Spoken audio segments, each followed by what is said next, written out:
দেখছেন দুই নারীকে নাকে খত দিয়ে জনসম্মুখে ক্ষমা চাইতে বাধ্য করা হচ্ছে। হাতে লাঠি নিয়ে যিনি এই কাজ করতে বাধ্য করাচ্ছেন তিনি হলেন বিএনপি নেতা, নাম তার দেলোয়ার হোসেন দেলু। তিনি ইউনিয়ন বিএনপির সভাপতি ও সাবেক ইউপি চেয়ারম্যান। ঘটনাটি ফেনী সদর উপজেলার পাঁচগাছিয়া ইউনিয়নে চুরির অভিযোগে তাদের এই শাস্তি দেওয়া হয়। গত বৃহস্পতিবার রাতে ইউনিয়নের মাথিয়ারা গ্রামে সালিশ বৈঠকে এই ঘটনা ঘটে। সালিশ বৈঠকে মারধরের একটি ভিডিও সামাজিক যোগাযোগ মাধ্যমে ছড়িয়ে পড়ার পর তা নিয়ে শুরু হয়েছে আলোচনা সমালোচনা। অভিযুক্ত বিএনপি নেতার বিরুদ্ধে ওঠা অভিযোগ নাকচ করেছেন তিনি, কিন্তু এ ঘটনার পরে উপজেলা বিএনপির পক্ষ থেকে তার সকল পদ স্থগিত করা হয়েছে।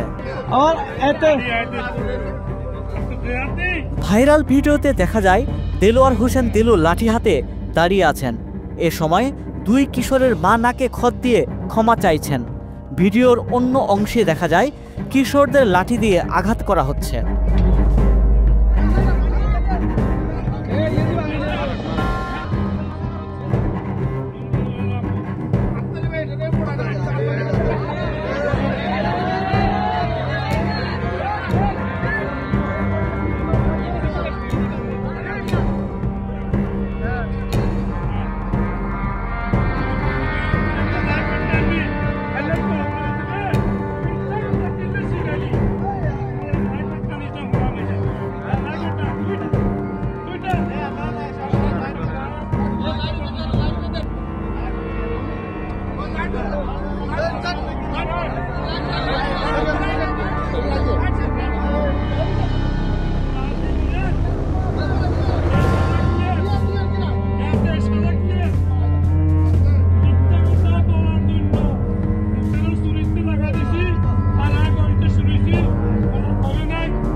ওয়ালটন আবারও মিলিনিয়ার অফারে ওয়ালটন ফ্রিজ কিনে আপনিও হয়ে যেতে পারেন মিলিয়নিয়ার।